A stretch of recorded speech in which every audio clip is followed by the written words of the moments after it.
Happy Saturday to you. Taking a live look outside the boss's office here at Logan and Spear. A much different picture this morning than it was at 8 o'clock yesterday morning. Holy smokes. Good morning. I'm Lauren Scafidi. Thank you so much for joining us. Weather Impact meteorologist Carly Cassidy is here to break down the big change that we're seeing for the next week. Right? It's almost like that snow yesterday didn't even happen. Right? Most of it, the roads are pretty much clear already for just about all of us. You just see the snow left on some of the elevated surfaces, on the grassy areas, but we're gonna melt that snow away starting today all the way throughout our upcoming week because the sunshine, the blue skies you saw back behind, that is going to be in full force.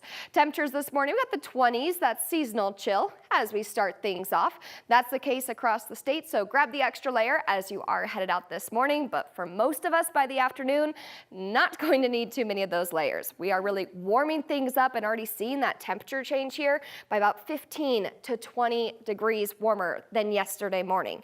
And that is just going to continue. Afternoon high temperatures, we got the 50s for a good portion, well above average, usually in the mid to upper 40s for this time of the year. And even the mountains, high country, some of us in the 30s and 40s and close to 50 in some spots too. That's the case tomorrow. We continue with this warm, dry pattern, getting close to 60, and then the 60s, not far off. We get there on Monday and into next week. So the warm, really dry pattern, that continues. We're melting everything away, but we are going to add in a little bit of that wind starting really tonight into tomorrow, and then more so as we go into next week. So we'll talk more about those details. Take a look at your 7-day coming up in a few minutes. Carly, thank you so much. Well, many people woke up yesterday to scrape off snow from their cars. People in a neighborhood in Westminster were surprised to find something else to clean up. Westminster police said they got almost a dozen reports from people in the Ranch and Highlands at Westbury neighborhoods who woke up to white spray paint on their cars and garages. Police believe it happened overnight Thursday between 4 and 7 a.m. when most people were fast asleep. At first, neighbors thought they were being targeted, but they quickly realized it wasn't personal.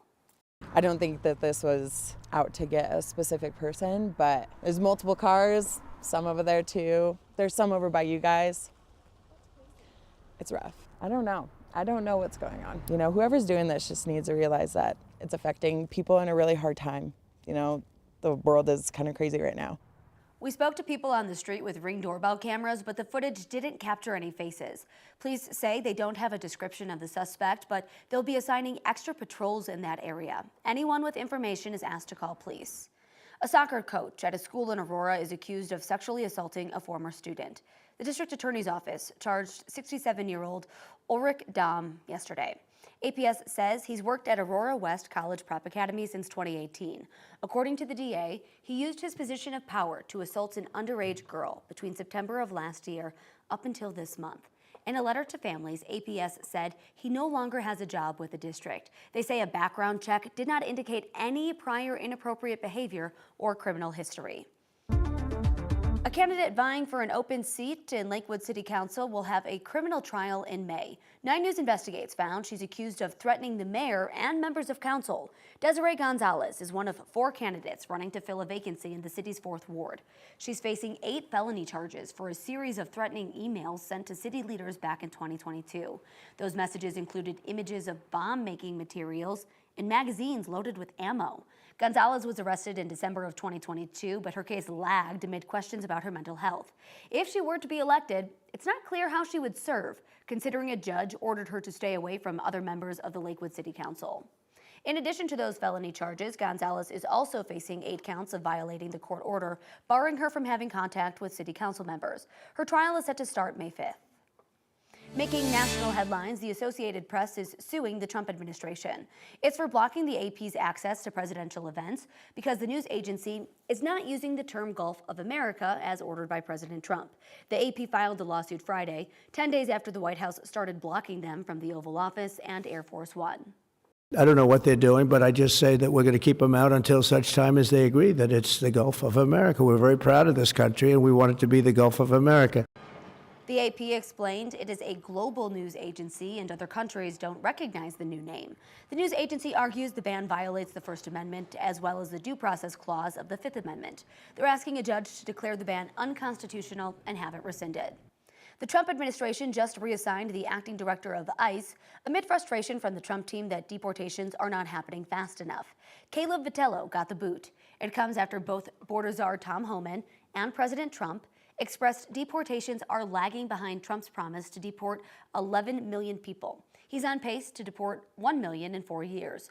Homan has also been upset with leaks coming out of ICE that he says have led to fewer arrests than the agency anticipated, including here in Colorado. The country's highest-ranking military officer was terminated from his position on Friday.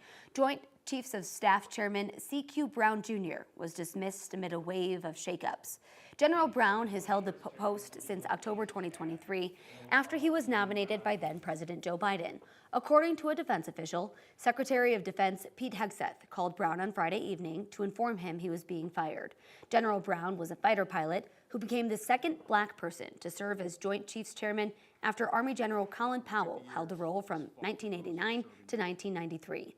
The president is expected to nominate Air Force Lieutenant General Dan Kane to replace Brown. The Trump administration also plans to fire the Chief of Naval Operations, Admiral Lisa Franchetti, and Air Force Vice Chief of Staff, General James Slife. Kash Patel is the new director of the FBI. Patel was narrowly confirmed on Thursday in a 51-49 vote. Republican Senators Susan Collins of Maine and Lisa Murkowski of Alaska joined all 47 Democrats in voting no. Patel was sworn in Friday afternoon. We will uphold the Constitution. We will uphold ourselves to the Constitution. The men and women at the FBI, I have your back because you have the backs of the American people. You will be held to the same high standard. Any deviation from that standard will not be tolerated at this Federal Bureau of Investigation.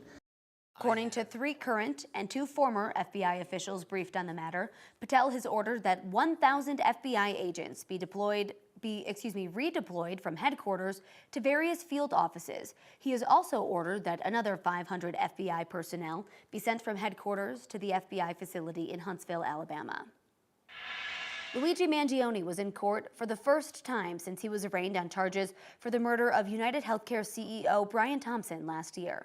Luigi Mangione, shackled and silent yesterday as he made his way into New York State Court. In December, Mangione pleaded not guilty to murdering Brian Thompson. He also faces possible federal murder charges. One count could carry the death penalty. Demonstrators gathered outside the courthouse to support Mangione, while others protested the healthcare system. This is going to be a murder trial. Is that the right venue to make a larger point about healthcare? I'm very reasonable, but I think the American people have been pushed really, really far. A defense fund has raised more than $500,000. Mangione is facing 3 cases, 1 in Pennsylvania and 2 in New York, on state and federal murder charges. The legal process could take years as it has only just begun.